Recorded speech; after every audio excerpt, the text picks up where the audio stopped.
apology, so on and so forth. So with that, if you're all ready to rock and roll, we're going to go ahead and hop into it. Let me start sharing my screen here. Can you guys see my screen? I want to make sure I'm sharing the right one. Yeah, okay, great. I am sharing the right one. I get a lot of comments of my picture. I'll just give a quick funny story about that. I won a procurement award and they wanted me to do the typical LinkedIn that and that. And I said, dude, hell no. I'm not doing that because everybody does it. So let me just do my own thing. And this came up, and now it'll be my picture until I'm 50, I'm sure. Hopefully the only thing that changes is the color of my beard because my hair isn't going nowhere. I've already accepted that. So with that said, how to win over procurement and buyers to meet your ARR and GRR goals. There's one more I want to add, which is NRR, which is probably the most important now. So let's go ahead and hop into it. So the first thing I have to talk about, because a lot of people fail to understand, is we got to talk about COVID. Okay, we have to talk about the pandemic and what that actually did on the SaaS industry. I know for sales and a lot of unicorns and a lot of startups, it was a fantastic year. Cash was free. VCs were throwing money at whoever had a great idea. It was all about burn whatever you need to burn as long as you're growing. And the reason why this happened was because we were all forced to work remotely. So then you had to do a whole digital transformation. So it was phenomenal for the SaaS industry. And I think everybody here who's in SaaS would agree with that, right? Like 2021 was like a phenomenal year. 2022 was probably even better for a lot of people. Now, here's the issue though, right? At that time, the buying behavior was multi-years were a lot easier to come by, like a lot easier because they had no idea what the impact the pandemic would have long term, right? So as a buyer, let me get price protection, let me lock in my rates, let me make sure that we have sustainable growth based on whatever the forecast is from CFO, so on and so forth, and what the product team has in mind on their product roadmap. And let's just be predictable. The one thing that like it's a pain in the butt now. But headcount growth was like astronomical. And can people like raise their hands so I can see? Does everybody remember the Great Resignation where like everybody was just resigning because they had the power to do so and it was a very competitive. Okay, everybody remembers that. That crap ain't happening no more. I could tell you because I put out a job posting recently and had over 1,000 applicants. And before it was nothing like that. So either people are switching or people right now are really hungry to try to get back into the market. So headcount growth was tremendous. And I'm sure a lot of you guys here have a per seat model or a price per license model, right? Well, that's great when you're going to sell the deal and somebody's telling you, yeah, we're going to grow 15% year over year. It's like, great, let's front load your contract, give you all the discounts you can, you go on your merry way. And then with that, buying was literally at like all-time highs. Everybody needed to move their on-prem to cloud. They needed to figure out how to restructure and really create the foundation so that they can be really like a cloud-based SaaS company, right? So these are really important effects to understand because it talks about and it talks to why we're where we're at today. So if there's no questions or nothing, I'm gonna go ahead and move. Everybody good with that? Can I get a nod? Yeah, there we go. Perfect. All right. So post-COVID realization, I could tell you because I've been dealing with this crap for 2 years at Talkdesk. Look, we overbought and we didn't grow as we intended or what we anticipated. Just did not happen. There were contracts that me and my CIO were looking at where probably at our peak, we were maybe close to 2,000 employees, 2,200, but we overbought to like 3,500.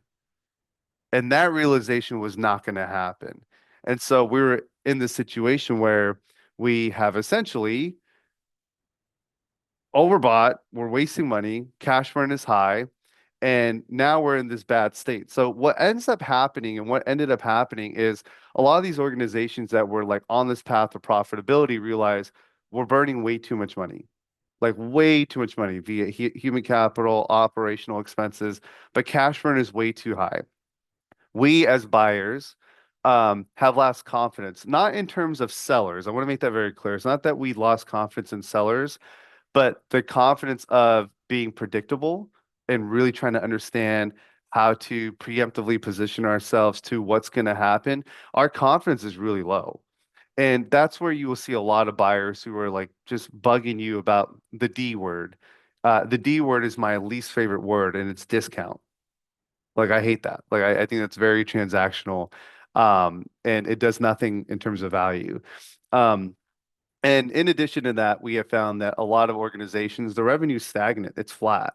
They had a good peak year, but it wasn't sustainable because now what's ending up happening is GRR is taking an impact because customers are churning or they're downgrading significantly. So the ARR that we're trying to maintain is now going well below that. Oh, go ahead.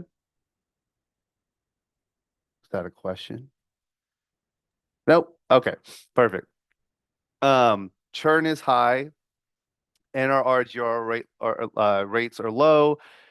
NPS is low, etc. Right? I mean, I can keep going down the gambit of like what happened post-pandemic, where we're at today, and kind of what everybody's struggling with across the SaaS industry. And just for I know there's probably some Salesforce folks in here, but when I talk to a lot of my Salesforce counterparts, I mean, it's no different for them. I know Google is kind of taking it on the chin as well right now too, because they're all trying to figure out how do we expand, how do we get into our install base to increase our NRR. So these are just some highlights of what's happened and the realization that came to be after the pandemic. So, what do we do about it, right? What's happening now from a buyer's perspective is we're becoming a lot more strict, which kind of sucks, right? Even with some of the stuff that I'm doing at Talkdesk, who I work for, I'm seeing buying behavior changes are like they're rapid, right? There's no real consistency to it. So I know some of you guys have seen this, like, hey, we don't want auto renew, take that out, right? Why?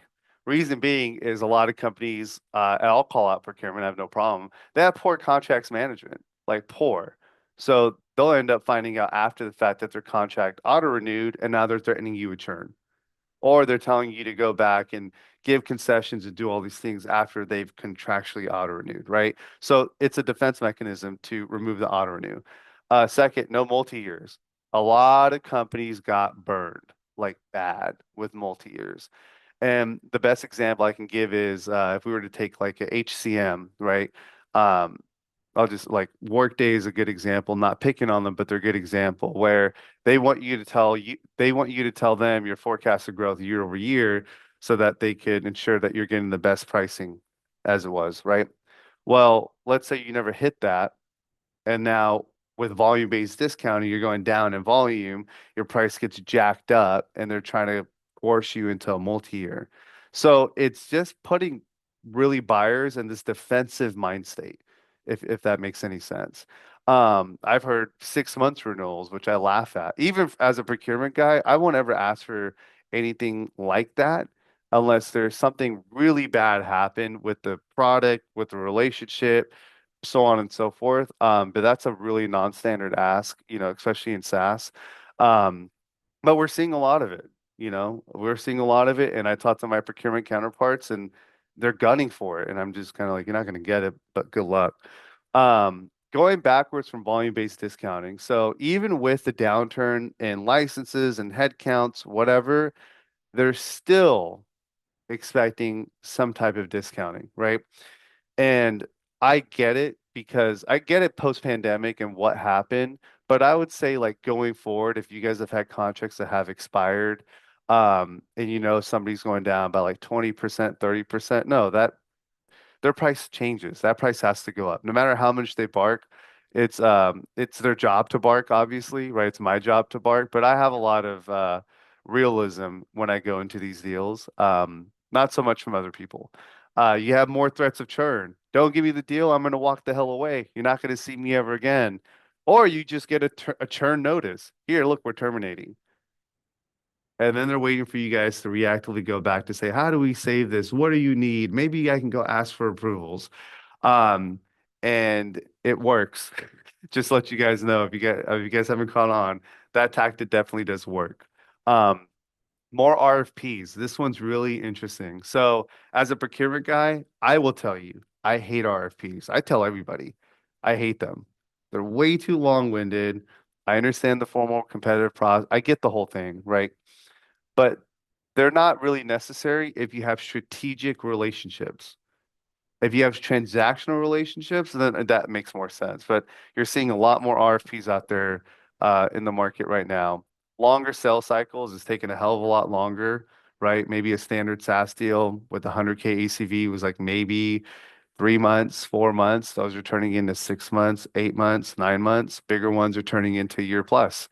And that's because of the rationalization piece. Like people are thriving and they're hungry for information and knowledge to understand what the hell am I buying. And probably the one that I hate the most is third-party negotiators. So you have companies like Vendor, Xylo, and some other ones that literally have third-party people or there's a bunch other out there that are supposed to come in and negotiate the best deal on behalf of their clients. Essentially, what's happening is there's a lack of confidence and fear. And because there's a lack of confidence and fear, and the way I like to frame it is people are just not being real enough. You don't have to be super transparent. You don't have to give them like your price book or anything, but they want an acknowledgement of like, dude, this deal was set up bad. Yeah, man, you're right. We understand. Like, how do you get that confidence back from buyer, right? How do you like diminish their fear? Because this is something that's driving a lot of this behavior. And the one thing that we as orgs like to try to understand is how do we reduce spend and limit our exposure to risk and lockdown? So, for anybody who doesn't understand the term lockdown, it's either vendor lock-in, I call it vendor lockdown. What that means, this is really important, and I'll use a multi-year contract as an example. You have a customer that's been with you for 3 years, then you get them on another 3 years, and now they're on another 3 years. So they've been with you for 9 years total, or I use 5 years as a measurement. After year five, the likelihood of me being able to move off of you without significant impact or cost to do that, and it hurts, that's vendor lockdown. We're stuck. So the way orgs have pivoted to to avoid all of this is procurement. They create a procurement department. They outsource their procurement department, and they hired this ugly little guy. I found him on Google, by the way. I don't know who the hell this is, but they essentially hire procurement, or they are like, okay, you guys, we need to get mechanisms and controls here to help ensure that our investments are going where they need to go, right? Now, this is something I want to talk about, and this is an example of what procurement can do. So I've been at Talkdesk for 3 years, and in 2023, my CIO and I partnered, and these are just some of the things we did. We terminated 47 SaaS tools, not because we were jerks, because there was no ROI. There was no measurable impact to the business. We had nobody could really identify to us, why are you needed? Why is this necessary? What is it doing? Is it improving? How is it improving business at Talkdesk? Oh, was it helps with operational efficiencies. It's reduced 3 headcounts. That's great. That's fantastic. Hold on 1 second, everybody. Thank you, honey. Bye. Have a good day at school. Close the door. Sorry, guys. Can't say no to my daughter. We obtained a budget savings of 4 million, cost avoidance of over 25. I mean, I can just keep going down. But the reason why this was all done was by doing an ROI analysis. So a lot of the times you guys sell into champions, right? Procurement will more than likely not use your tools. But what helps is to enable procurement to understand the why behind they're buying you. This is a huge miss. I mean, it's significant, something that I'm like drilling down at Talkdesk right now. Like, you got to enable procurement to understand the ROI. If you don't, they're just looking at dollars and cents, and that's all they're going to poke at, right?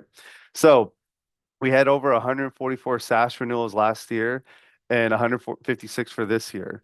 And, we implemented supplier management. So we did all these things.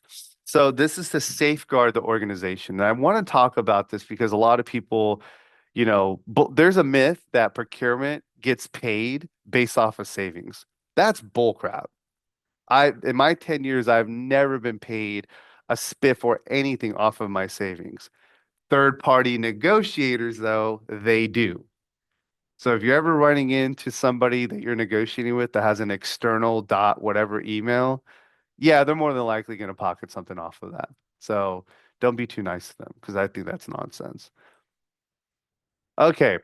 Now, this was something that I had at SaaStr primarily for consideration of founders. So SaaStr has a lot of sales executives, but a lot of startups and a lot of founders. And something that I've been trying to really drive home, even with Talkdesk, is look, majority of SaaS products are price per license or based on headcount. From a buyer's perspective, I want anyone to answer, what are the risks with a price per license or based on headcount model? What do you guys think the risks are?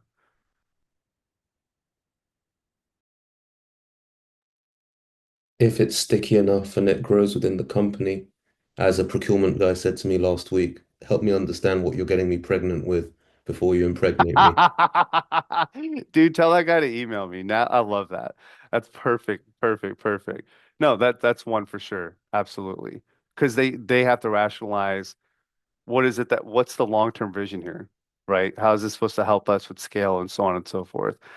But what's but like for anybody out there who's had to deal with this, one of the big risk is you're committing up front to foreseeable, or I like to say subjective headcount that's not there, right? Unless we hit revenue targets, we have no idea how we're going to fund this. We have no idea what the impact is if we don't. And so the risk here is that you essentially what happens is you we're put in a position to where we're taking on the risk if we don't hit the growth, because now we're going to get burned at the end, right? And that's a term that a lot of procurement people use is getting burned. Again, this was for founders. I just wanted to give you guys the same content I gave at SaaSters. Um, Consider a model that's not dependent on headcount. PPL is fine. Headcount, not so much. Just because there's a lot of variance and dependencies, and just variables just in general that drive those factors. So with that, before I hop into pre-sales, does anybody have any comments or questions on what I just talked about so far about why procurement is like really being a lot more stricter than before?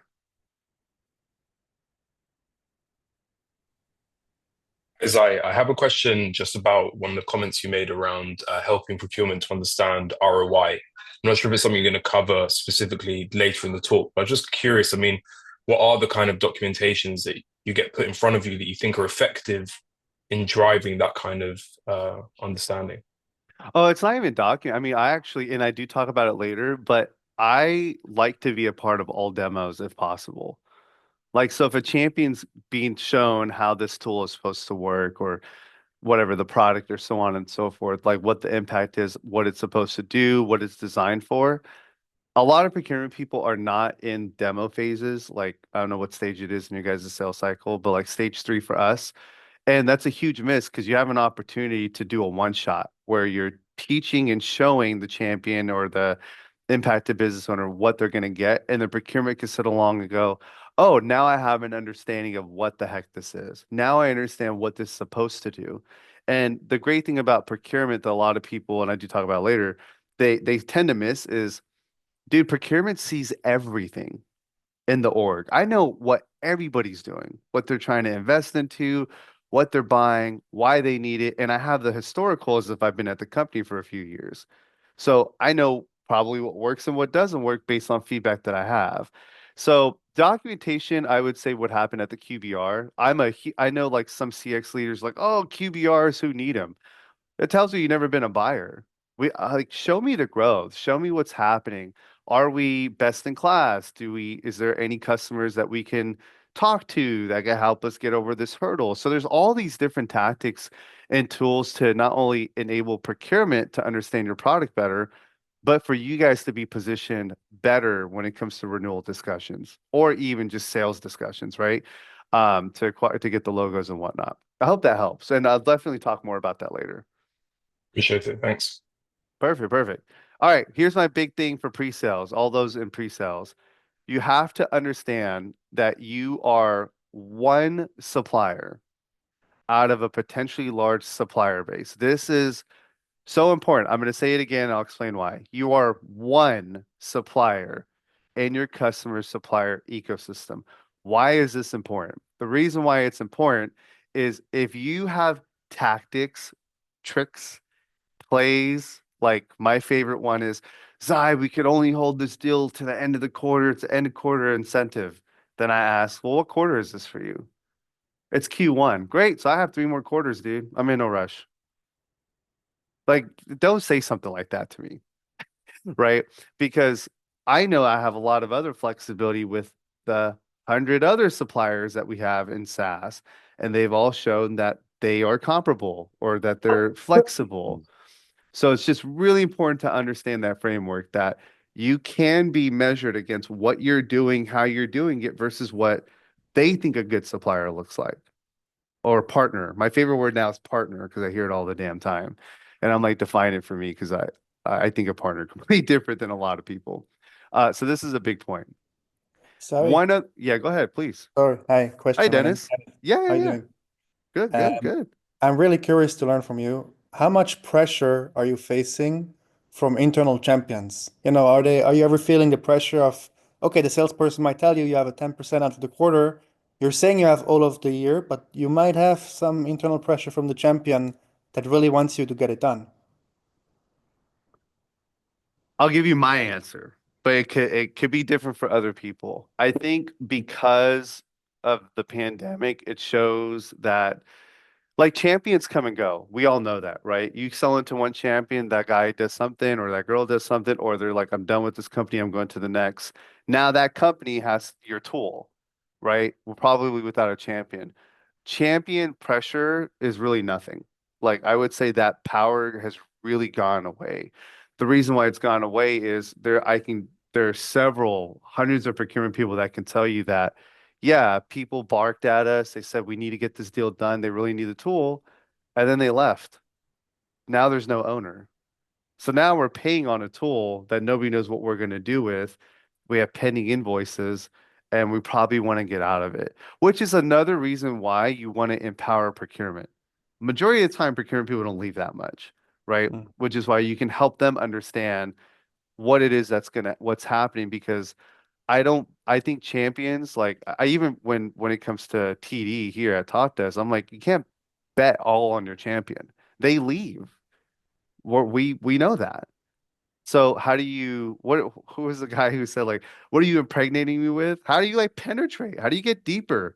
How do you get multi-thread so that it doesn't matter if this dude leaves or this gal leaves, we still have all these other people. But that pressure is not as powerful as it was before.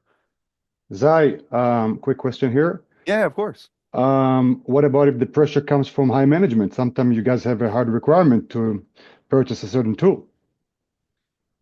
That it would depend. So I can tell you that I gotta be careful because it's being recorded, it'll be published, but let's just say we've had a lot of or in my career I've had a lot of high management turnover in regards just to like new sales leader, new finance, new CMO, new so on and so forth.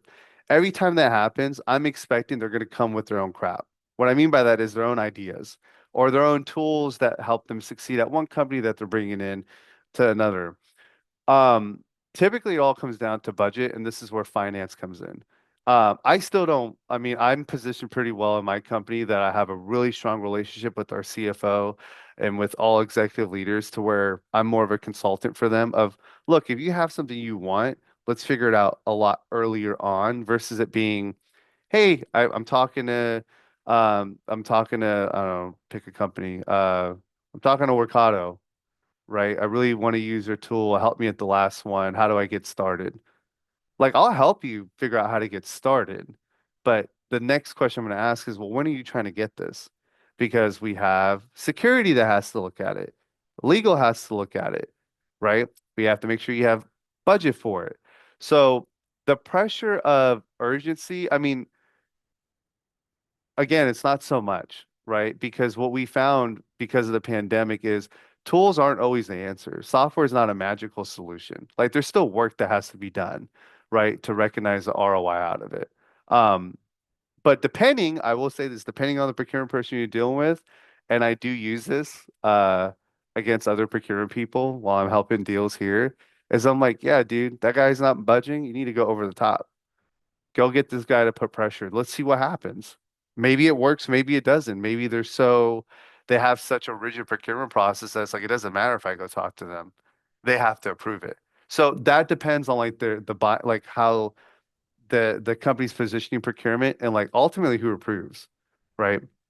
So yeah, that's kind of like a long-winded answer, but it really does vary, man, to be quite honest.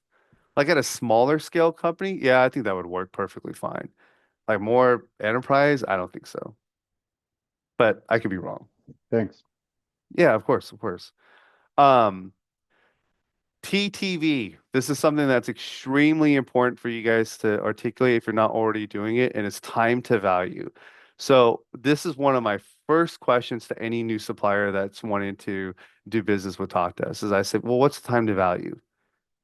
What do you mean? When I ask, what do you mean? What do I mean? I'm asking you, how long until we're up and running or into the contract will we start seeing value? Reason being is all software needs to be implemented. They all have PS, right? Resources. So there's a cost on both ends to get the relationship up and going. But at what point will we start seeing the value that was promised or that was shown or that we're expecting because we're investing into your tool? When it comes to software, I don't look at it as I'm buying your software, I'm investing into it, right? And I hope everybody would agree with that because we use software to make our lives better. And that's an investment, that's a form of ROI. It's not like me going on Amazon and where my wife gets pissed off at me is I just buy stuff because it's Amazon and I like to shop sometimes. So this is a good frame here that I want to put. Like if I do a 1 year deal and the time to value 6 months, I'm really paying for 6 months of potential value. And then I hear arguments from, oh yeah, that's why you need to do a multi-year. As you know, as the term goes on and as you have more time, you start to recognize more value. But then my position is, but I don't know the value of the platform. And I'm supposed to believe you. That's subjective, it's not objective, right? Where you break the subjectiveness, and I know you guys are really great at getting references and customer calls, that's what kind of helps break that mold and you have a good middle ground in.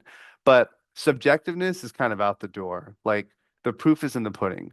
And this is why most of the value cases are missed, which is why GRR and NRR are going down because at the at the time, oh, there's all this great stuff you guys can get. And if it's not recognized, that's a great use case to say we don't need this tool no more. Who else is out there? What else can we do? And discounting doesn't help, by the way. I know it helps to save the deal, but what I want is to help you guys not have to save a deal, but just do a deal, right? Like you're not in fire mode, if that makes any sense. So big thing here is be mindful and be confident in your product and in your value. And if you can also prove this out alongside procurement, your talk track at renewal at the deal making stage will be much better, which is why I am a huge fan of. I mean, procurement, they'll be up for it. A lot of time, they're not even asked. They're treated as a back office function, which I get that. That's how we've been positioned for 50 years. That's evolving now. Like we're also a key contributor into the deal making process. Not only that, but like the reasoning process. Is this what we need now? Should we table it? So on and so forth. So we're really becoming more of a thought leader within the org.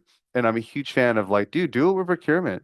Let them understand. If you can give procurement the opportunity to understand your frame, the deals will get done a lot better and a lot cleaner versus it being like 11:59 p.m. at your fiscal year end. They're asking for another 20% discount or they won't sign. That's transactional.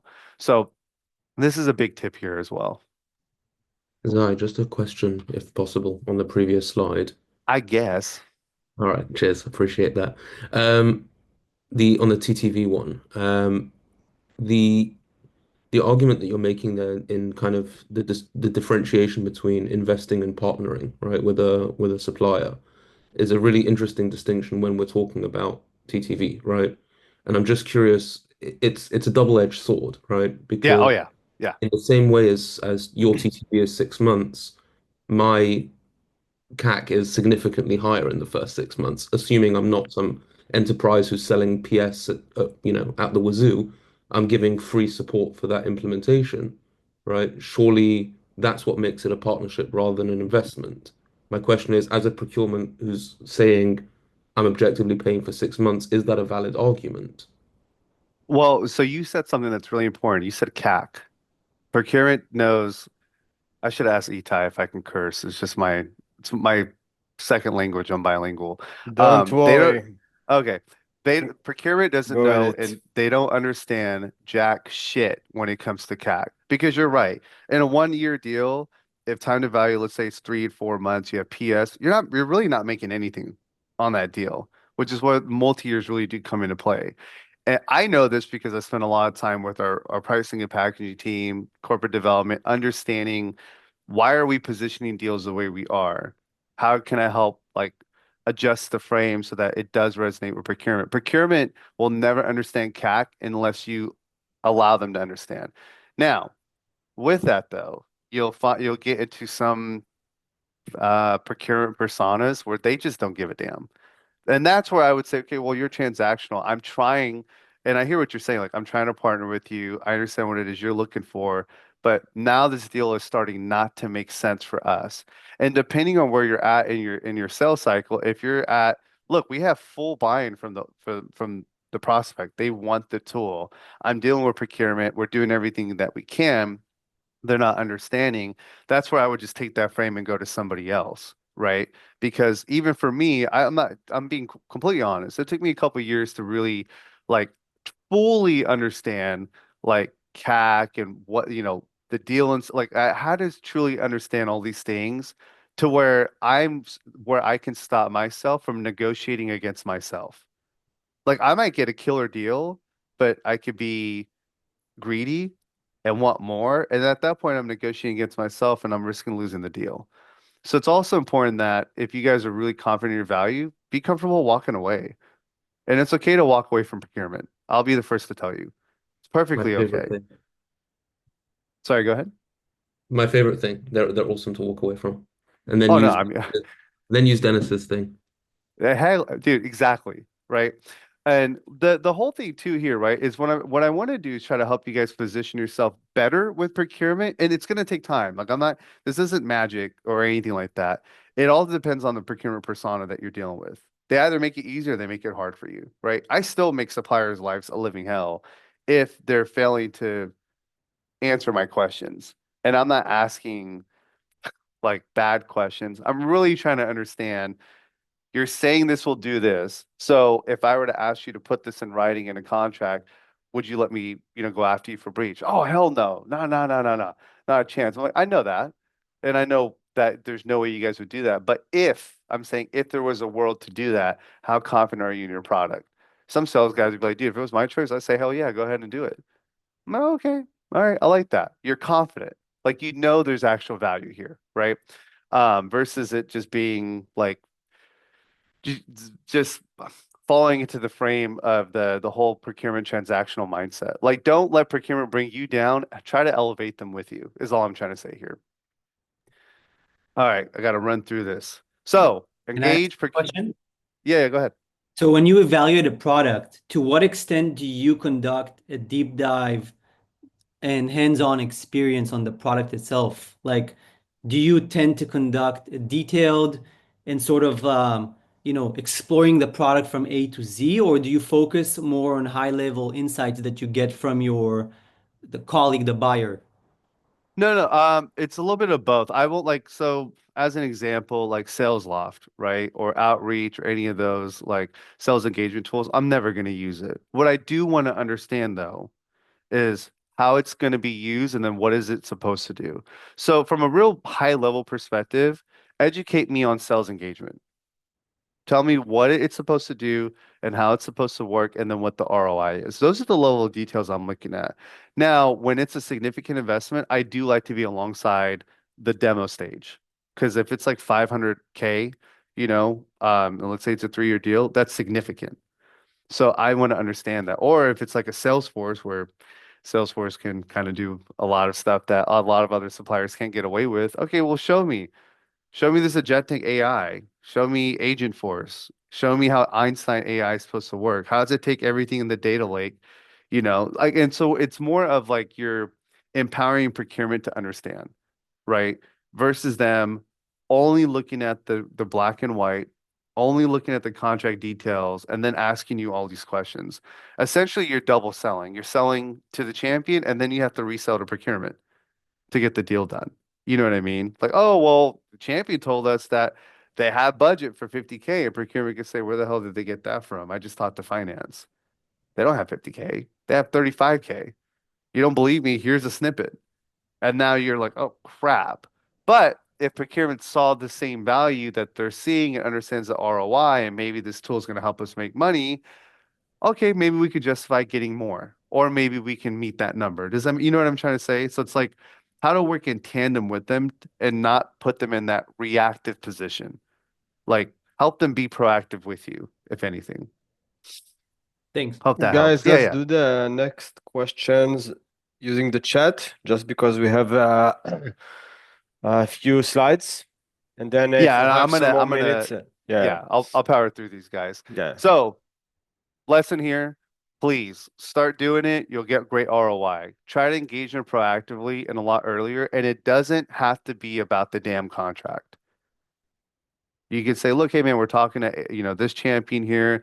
The interest is interested in the tool. If you have time, it's not a pitch. I just want you to understand what it is that they're trying to buy so that we can help measure ROI together.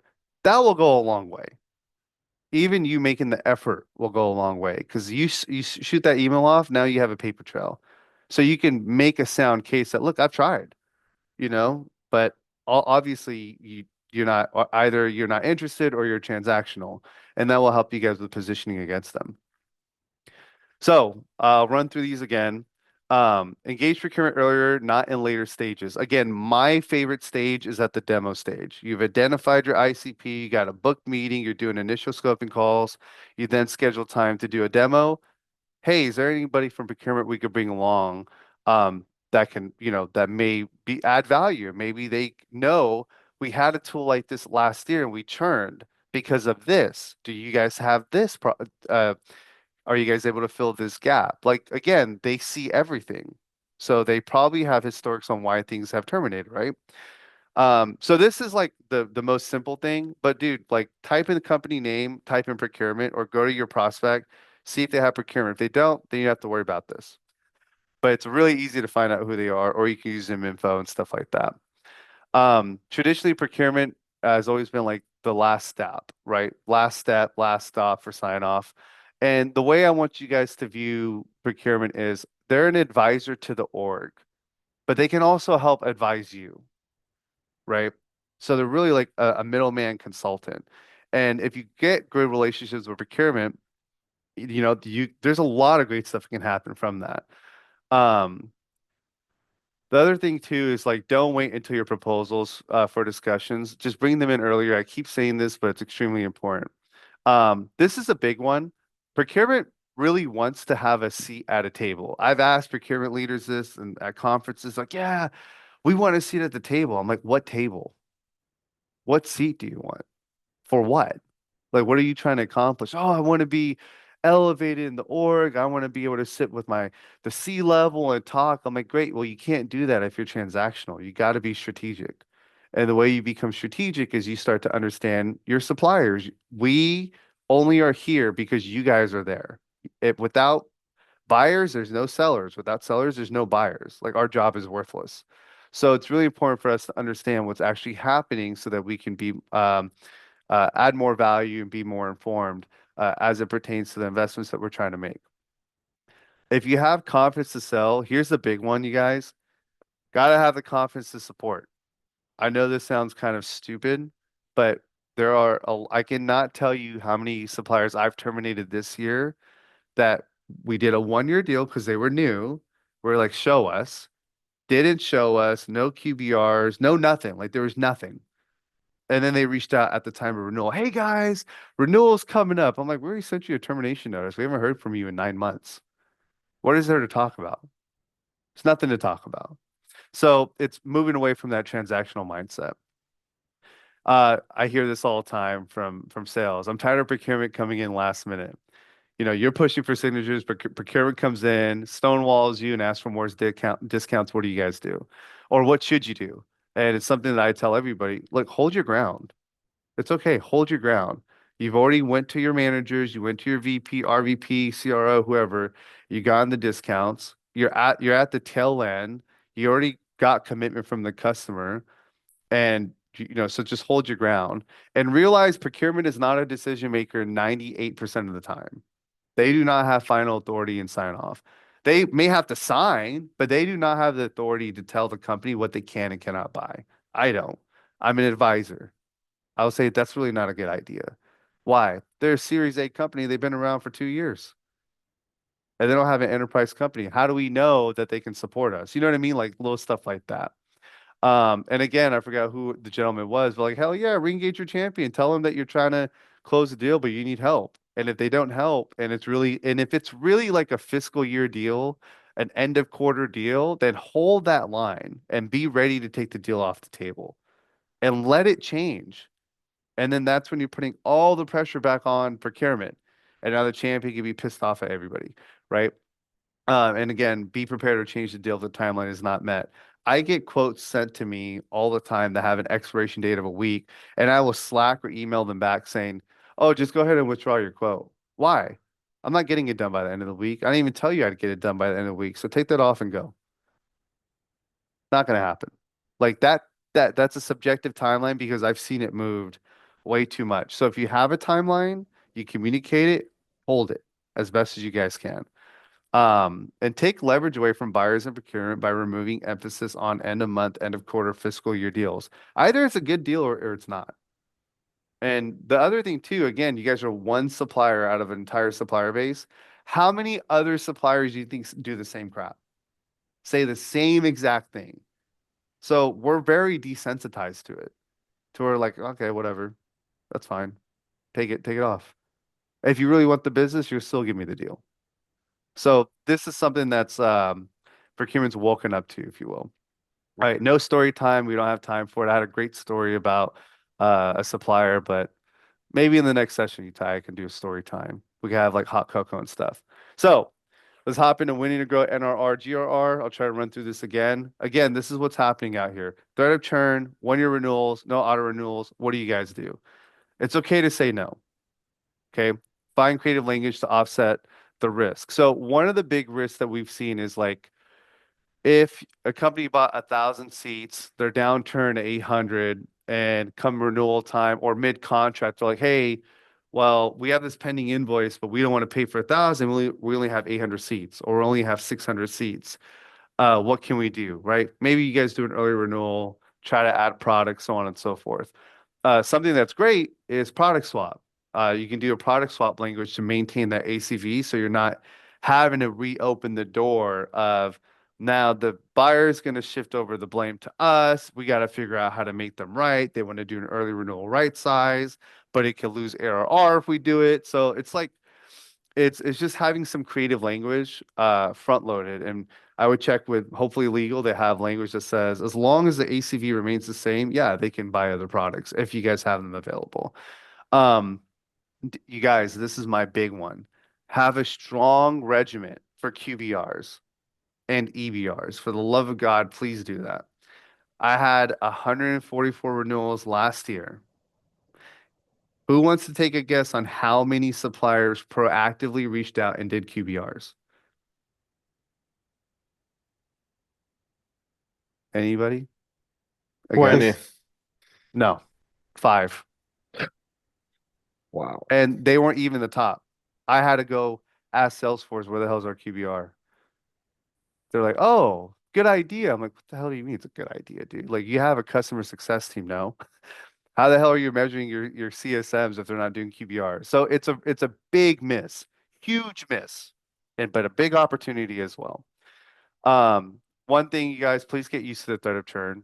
It's never Quick going note to go here. away. Yeah, go ahead. Sorry, just a quick one. When you're Yeah. saying QBRs, you're probably referring to business reviews, right? Not Yep. like, yeah, okay, cool.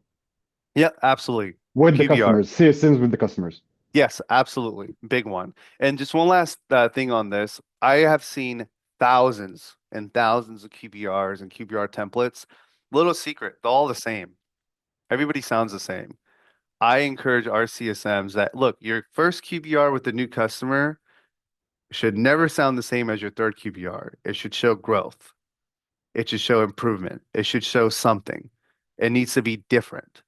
It can't be like, all right, today we're talking about your utilization, your footprint, and then what the hell we can buy for you, and then where your support tickets are at, your change, like none of that. Like they all have to change. So it has to be dynamic. You guys can read the rest, but I'm a huge fan of in my team in procurement, we diagnose all of our renewals 6 to 9 months out. So we're really proactive in that. Understand the renewal process for your customers as well.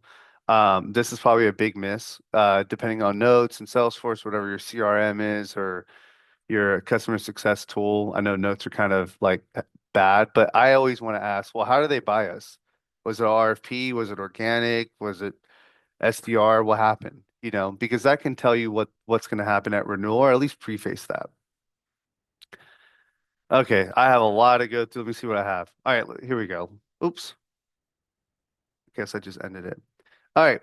So if everything's going well, but procurement's still being difficult, again, you guys, hold your ground. Like there's still a lot of old school tactics out there, quarter end of month, so on and so forth. But like, don't be desperate. That's the one thing. As soon as you show sign of desperation, i.e., man, maybe if I give these guys like 15% more, that will do it. Don't do it. The procurement will always ask for more. You guys know this. No matter what you give them, they'll keep clawing for more. As if they smell desperation, they're going to go in for the kill. If you're not desperate, you're confident, you know exactly what's happening, you're really comfortable with the deal, you feel like it's a solid deal, hold your ground. Just hold it. Worst thing that's going to happen is they're going to come back to you, give up their position of strength, and now you get to run the conversation. Leverage relationships with champions and executives to push back internally on procurement. Now, again, I think I talked about it with someone before. The fine line is like you have exhausted everything. Don't go to them because procurement's saying you got to go through security, or they won't sign the deal. We need to sign the deal now. Like, no, no, no, no. Like, make a sound case to show if they're really being unreasonable or not. That's really important because procurement, their roles and their powers starting to increase little by little. So just be mindful of that. And obviously, it's different with whatever company you guys are working for. No signature, no platform, delays on go live. Hold firm on that. Like that's probably the best talk track I've heard, even with renewals. Of like, dude, legitimately, if we don't get this done, it isn't me shutting you off. You guys get shut off in the instance. You'll lose complete access. Great. Now that's creating a sense of urgency, if you will. Now, depending on the tool and how critical it is, we probably don't care. That's the other thing. That's where you have to understand where are we within our customer? Are they using us every day, high volume, so on and so forth? Yeah, there'll be an impact. Or like, they're kind of not using us. I mean, if we shut them down, they may not care. Right. So understand that leverage point. Prepare to take it or leave it and ensure your leverage points are captured in your EBRs, QBRs, executive alignment, payment history, so on and so forth. So with 2 minutes left, key takeaways. Engage procurement much earlier in your stage, in your sales cycles, preferably at the demonstration stage if they're open to it, but still make the offer. Understand procurement sees everything and they talk to all the suppliers. So try to be unique in your approach. Really just try to be human. We deal with transactional salespeople all the damn time. We hear the talk track, we hear the pitches, we hear it all. So try to be different and try to approach it from a different perspective, and you'll be surprised what you can get from them. And this is probably my big one is all procurement is not the same. So pay attention to the size of the org and their company stage, because you guys all know, depending on that, sales cycle could be longer or shorter, so on and so forth. And the big secret here, procurement is not a decision maker. They could tell you that they're the decision maker. No, they're not. They never are, unless they're using the tool. Unless it's for them, then sure. If it's not, then no. So with that, I'm sorry. I know I talked a lot, but there you guys go. That's my talk track for you guys today. I hope you guys enjoyed it. Any questions before we run? Actually, there are a couple in the chat. Let's see what we got here. Okay. What are the top criteria team uses to evaluate vendors typically? So first thing that I like to do is I like to see, do we have an existing vendor already that we can leverage, or have we had one before? If we had one before and they're no longer here, why is that? And maybe it's something as simple as, oh, the champion left, nobody wanted it. Okay, that's easy. But what were the functional requirements that led to us having to buy that? Another thing too from an evaluation is we do pay attention of like your company. Again, if you're a Series A and you're trying to sell to enterprise, good luck, dude. Not going to happen with us. Like there's way too much risk there. We have no idea where you're going to be in 2 years. Might get like a 1 year deal, possibly, but we tend to evaluate the company. We look at financials if we have access to it, if they're public or not, or we use Crunchbase to see like how they're doing financially, right? Um, and I have my own evaluation of vendors. It's really, to be quite honest with you guys, how real are they? What I mean is, how real are they? Is are they really being honest with me? Are they being sales? You know what I mean? Like it's like going to a salesman at a car dealership. They don't give a damn. They just want you in the car. But does this guy really understand our business, or does this gal really understand our business? So there's a lot of different facets to that. But whatever I can't get to today, Itai, if you want, shoot me an email and I'll definitely provide a response so that we can give it out to the team. Sure. Oh, what urgencies work? Let's let's talk about that. Well, I'll give you guys a little bit secrets, but I would say the main urgencies that do work is if you're well leveraged in your customer, i.e., your tool is actively being used at 85%, utilization, so on and so forth. That's an urgency of like, you guys don't do the renewal, you're gonna get shut off. 100%. Now, the tools that don't work that way are, like I said, the ones that are like, oh, there's 5 people out of 20 using them. No, you're gonna get shut off. Oh, that's fine. Go ahead and shut us off. It's okay. We'll take the hit. Um, is it common for procurement to engage new vendors in competitive spaces?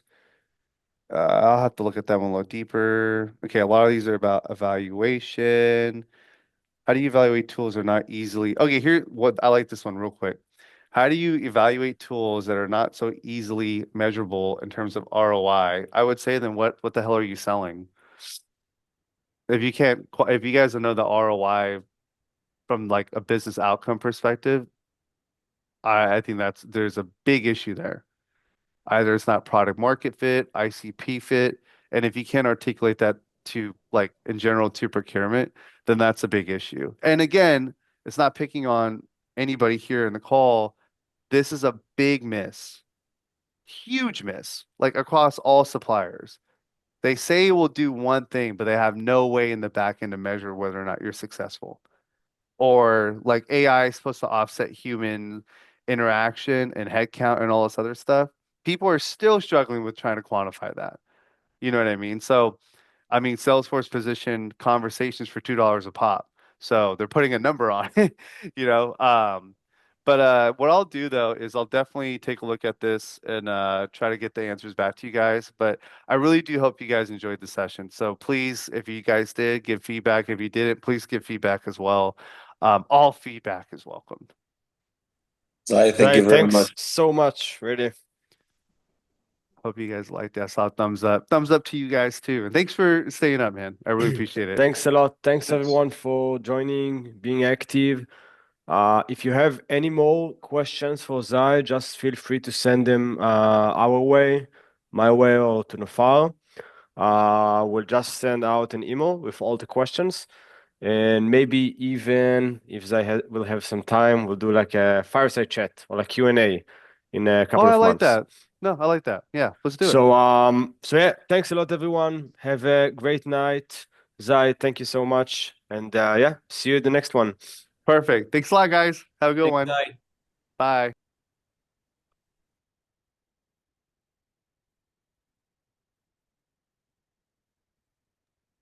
Always like to see if I can be the last one before they shut down the meeting. יאללה, צא להיות. למה שתדבר? הוא הוציא אותך בכוח. אני רוצה לראות מי עדיין פה ולא שם, כאילו הלך, לא שם לב שזה נגמר ועדיין נשאר. זה בדיוק מה שקורה עם האחרונים. יאללה, ביי. ביי. לילה טוב. רגע. טוב, יפה, אפשר לדבר. היה... אין, הוא כוכב, אמרתי לך, כוכב. וואו. איזה כוכב הוא. היה ממש מעולה. היה ממש... רגע. מה? זהו, מצאתי את כולם. היה ממש מעולה. תקשיבי, גם, הוא כוכב. כאילו, היו עוד מלא שאלות, היה אפשר להמשיך את זה בכיף עוד שעה. הוא באמת כוכב. כאילו, מי שנרשם ולא עלה, כן, פספס פה ביג טיים. ערך, כאילו, אני ממש. לקחתי מפה איזה 5-6 דברים, כאילו. חד משמעית. הוא... כן, אני איתך לגמרי. זה כאילו... חלק דברים מתי... שידעתי, את יודעת, כאילו זה שהם רוצים סיט בטייבל, מעולה, ידעתי וזה, אבל הוא צודק, אתה חייב לזכור, אתה one supplier, הם שומעים כל היום את ה-end of month, הם שומעים כל היום את ה-end of quarter, כאילו, זה לא יעזור לך, הוא כל ממש, כך וגם יותר מזה, צודק. בסוף, כמה שאתה כאילו יותר ממש רוצה להימנע מלהכניס אותם לתוך הפרוסס, הם בכל מקרה בתוך הפרוסס, אז ככל שתביאו אותם מוקדם יותר, תוכל לסגור את העסקה מהר יותר. כאילו, או שלא, אבל בכל מקרה זה לא היה נסגר, אז מה זה משנה? כאילו, תהפוך אותם להפך, כאילו, תנגייג' them בשלבים ראשוניים יותר. היה ממש ממש מעולה. ואיזה כיף לראות את התגובות עכשיו בקבוצה. כן, כן, זה, זה יוצר פורמה טוב. אני זה אקח את ה-AI, אני אכין איזה פולו-אפ, ואני אנסה לראות אם אני אספיק לעלות את זה מחר. יאללה, אנחנו מאחרים ליום הולדת ואנחנו צריכים לאכול, יאללה. אז יעבוד, יאללה, תהנו, תודה, נדבר. יש ביי לנו ביי. מחר סינק בבוקר. כן, כן, סגור, יאללה. יאללה, צ'או. ביי. ביי.